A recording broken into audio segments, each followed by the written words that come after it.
Your test on Thursday. And we'll talk about it more later, but it's 18 multiple choice questions.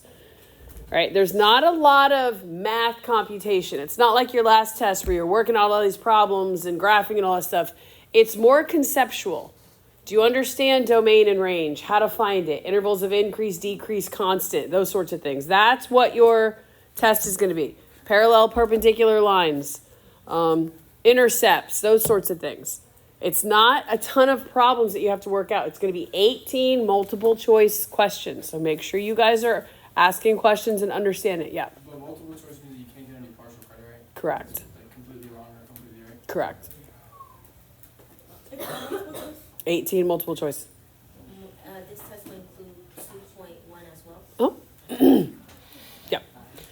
All right, so we're talking today, guys, about transformations of functions, all right? You guys are familiar with this function. This is x to the first power. This is a linear function. You guys agree?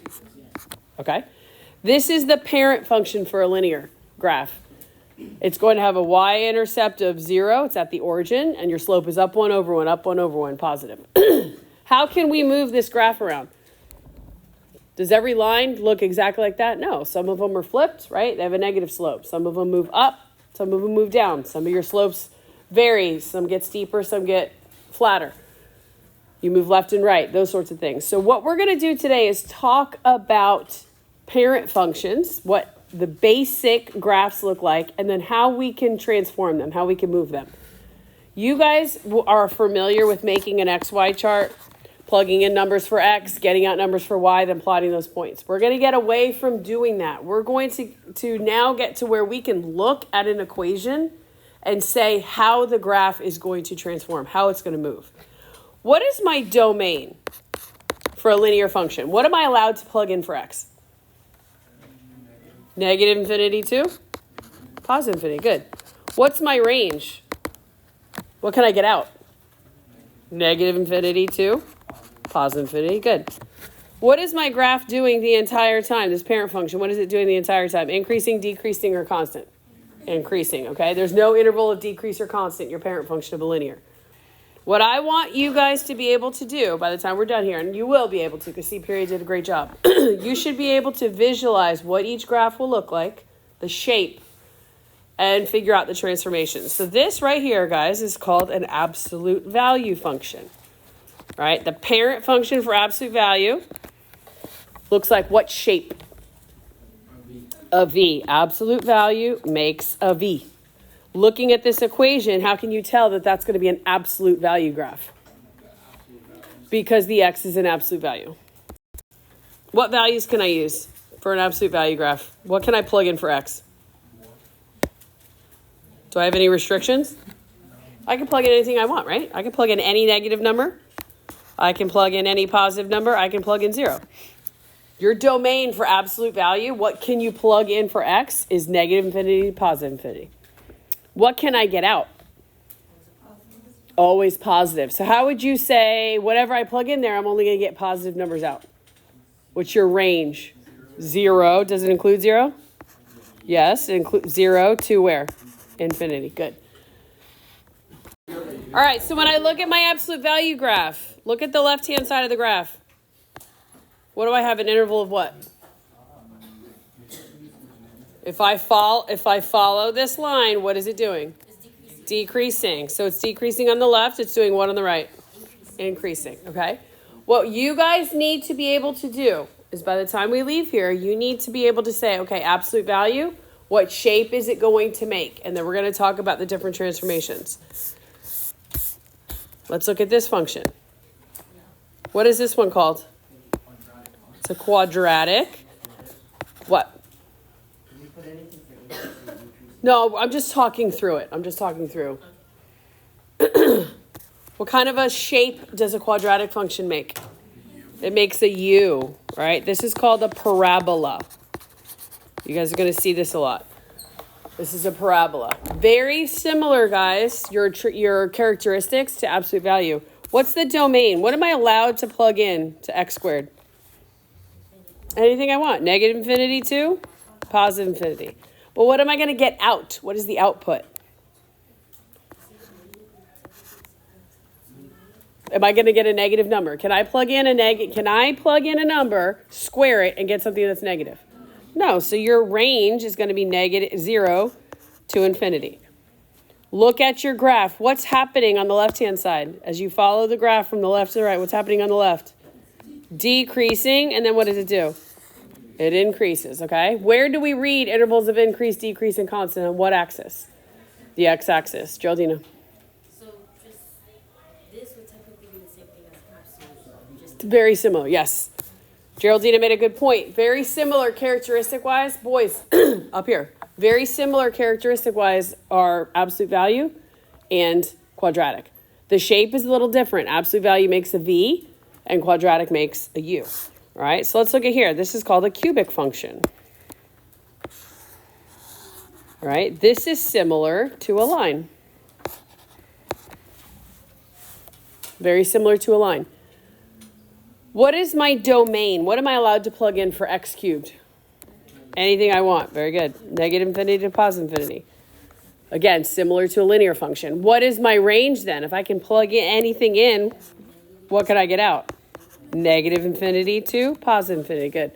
What is your graph doing? Your parent function here. What is your parent function doing the entire time? It's increasing. There's no interval of decrease or constant. Good.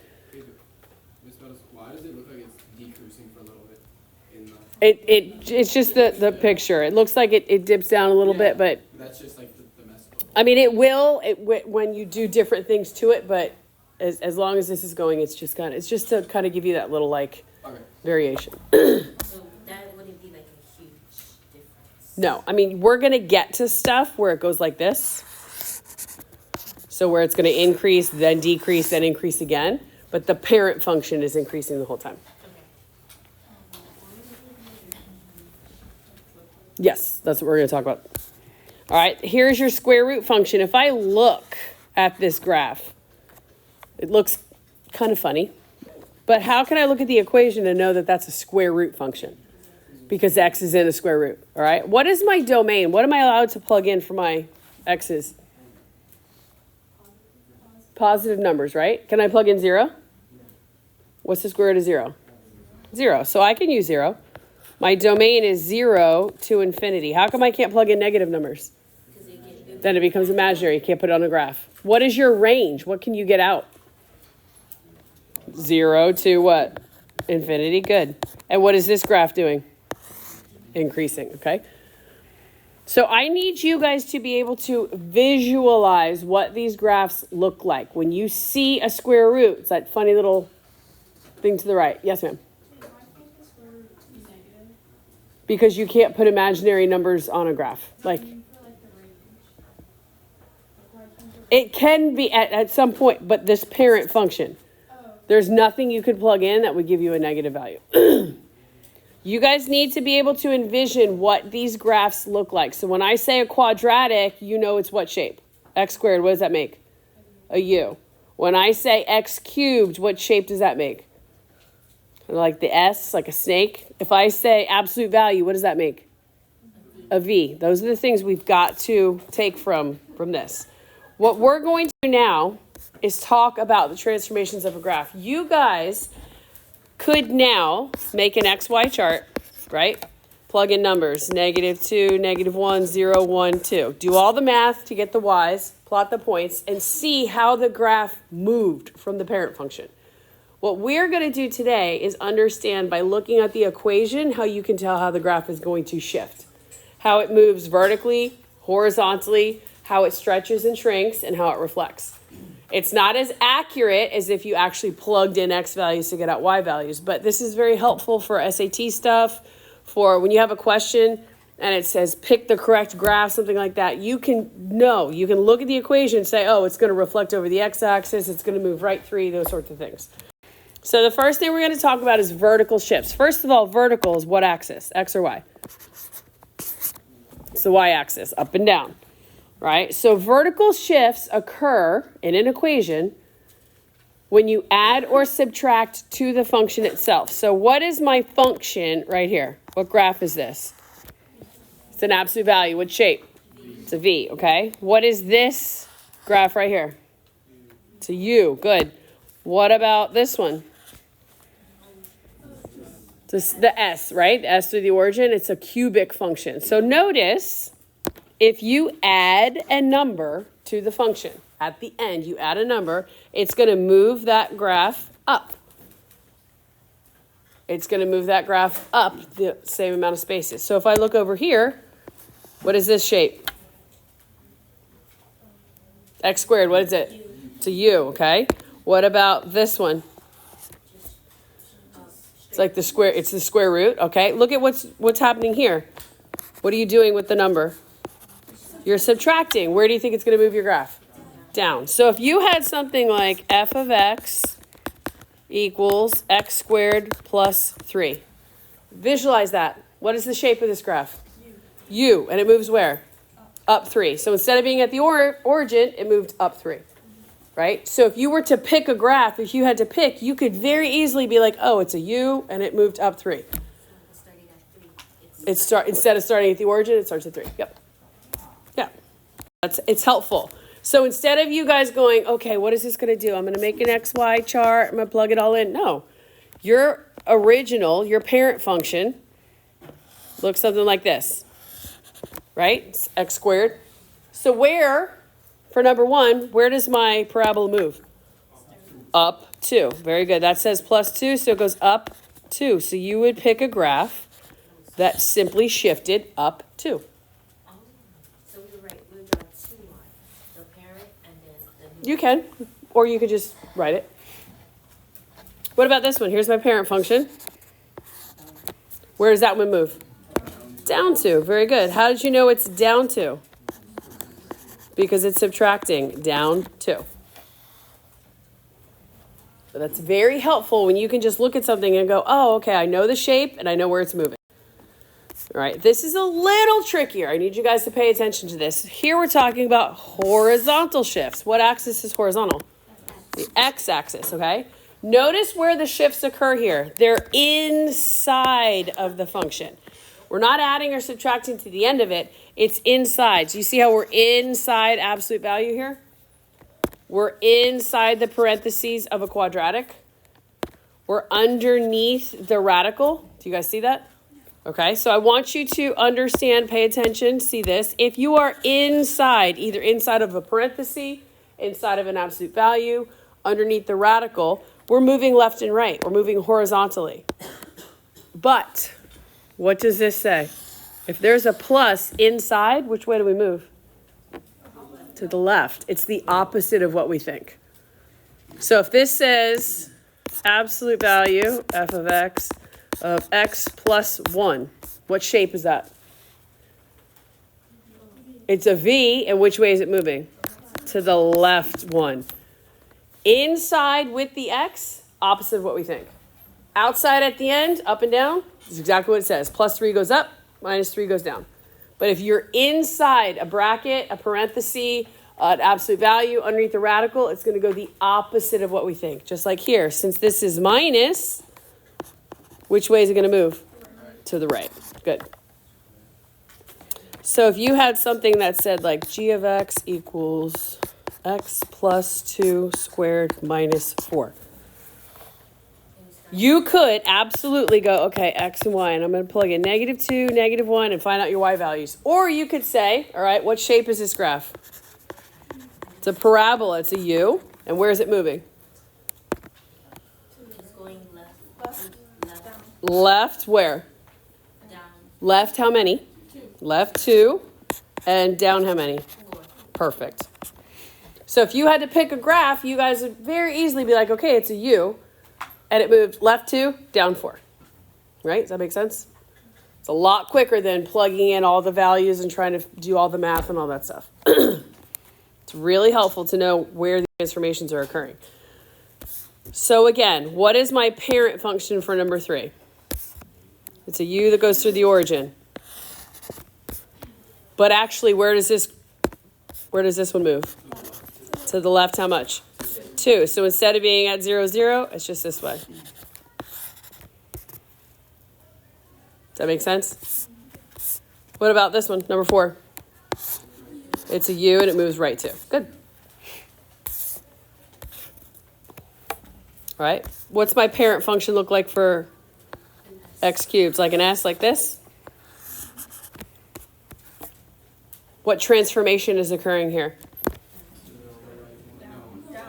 Why is it down? It's not in parentheses. Very good. So it just looks like this. Bloop. Good job, guys. What about this one? Here's my parent. Got my parent cubic, my snake. Where's this one moving? Left 2 and up 1. So left 2 and up 1. So it looks something like this.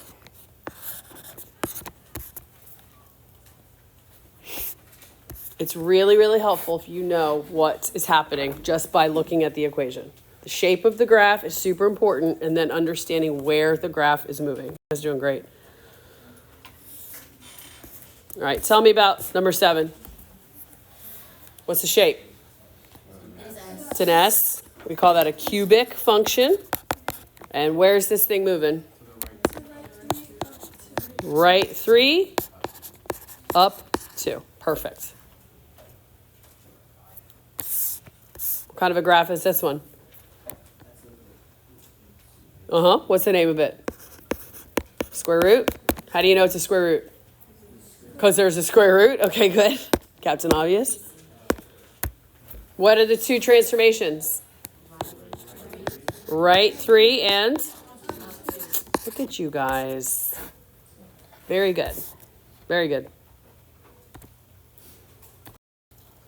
All right, so now we're going to throw something else at you.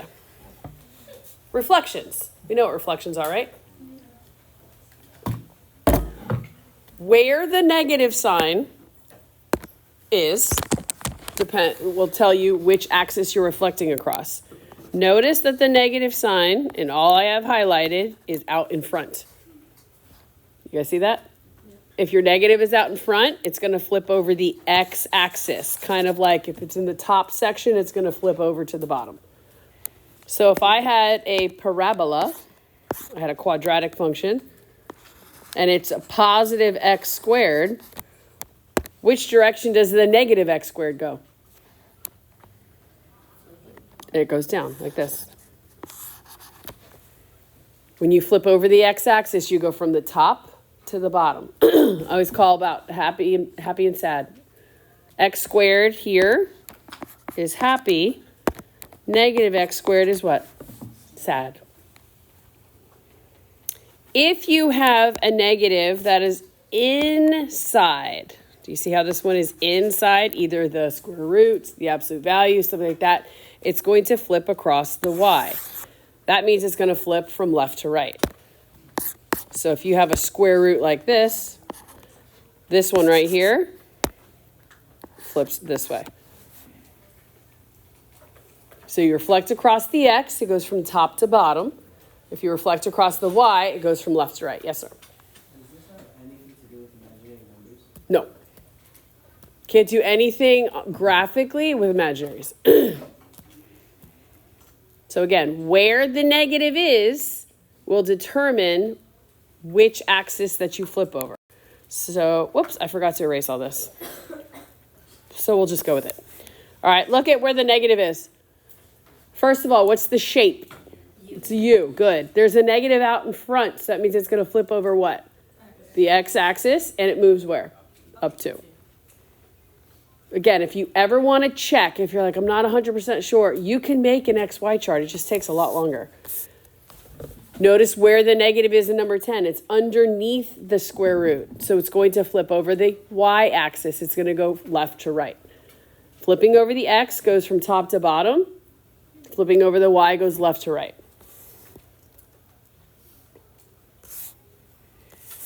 So if you had this equation, this g of x right here, first of all, what is the shape of this graph? It's a U. It's a parabola. So your normal parabola, your parent function is just an upward facing U that goes through the origin. This one has a lot of transformations to it. I would just go left to right. What's the first transformation you see? Reflect over the x. So instead of being positive, it's going which direction? Down. Good. So if you have to pick from 4 graphs and 2 of them are going up and 2 are going down, you can automatically cross off 2 of them. And then what are the other things where do we move? Left 5 and down 4. Good. Good, good, good. Last thing I want to talk about, and then we are done, is something called a stretch or a shrink. Okay? Let me just show you this. Again, what is the shape of number 11 and number 13? To you, okay? Our normal u, if I were to plug in x squared, right? 1 squared is 1, 2 squared is 4, right? So same thing over here and here. So this is my parent function of my parabola. Just to show you guys, I'm going to make a table of values. I'm going to make a table of values for 2x squared. X and y. I'm going to plug in -1, 0, and 1. When I plug in -1 squared, what's -1 squared? Times 2. Okay. 0 squared times 2 is 0. 1 squared, 1 times 2 is 2. So my 2x squared, I'm going to do in red, would be -1, 2, 0, 0, and then 1, 2.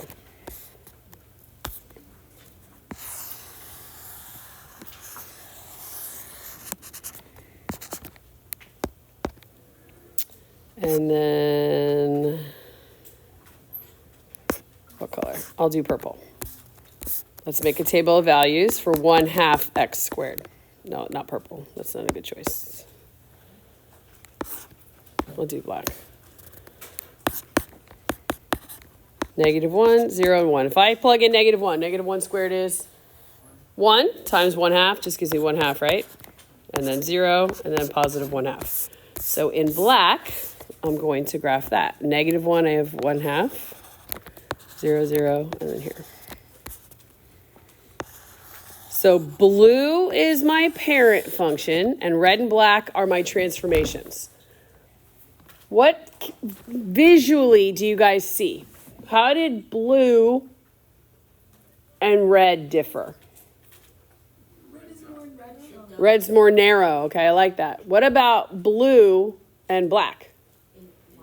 It widens it. Exactly, guys. When you multiply a function by a whole number, it's going to what's called stretch your graph. Makes it more narrow. It's like pulling it up from the y-axis. Like if you took a hair tie or a rubber band and went, whoop. If you multiply your function by a number between 0 and 1, not necessarily a fraction, because 3/2 is actually like bigger than 1, but if it's between 0 and 1, it's going to compress or shrink.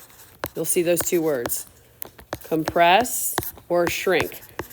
Think about the y-axis, just going, smushing it down, makes it wider. So you narrow it by multiplying by a whole number greater than 1, it's going to stretch your graph out. It's going to make it narrower.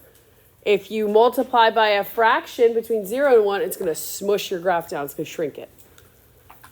That's what that transformation is. So if you guys had these, right? Again, you could make a table of values and tell me exactly what this graph looks like. But right now, I think we should be able to identify the shape of the graph, what our parent function was, and then what other transformations are. So what is the shape of f of x? It's a V. Why is it a V? Because it's absolute value. Perfect. From left to right, tell me what these transformations are. That negative and the 2 are separate from each other. That's not -2. It's negative and multiplying by 2. So tell me what all the transformations are, left to right. What's the negative out in front mean? Reflect over x. Good.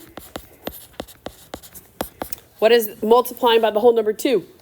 It's going to stretch it or shrink it? Stretch. Good. It's going to make it more narrow.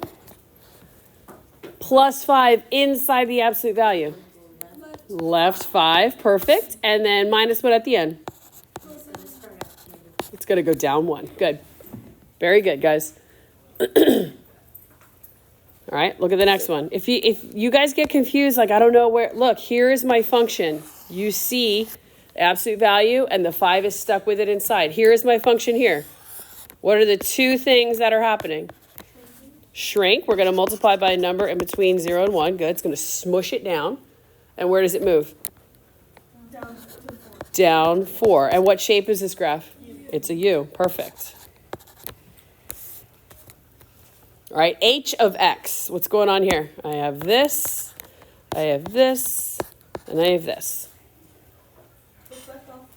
Reflect over y, because that negative is stuck inside with our x. Reflect over y. What else? To the left, 3. Perfect. And down 2. And what is the shape of this graph? It's a snake. It's an S. It's a cubic. So it doesn't only apply to the square root. I thought when it's reflecting over the y.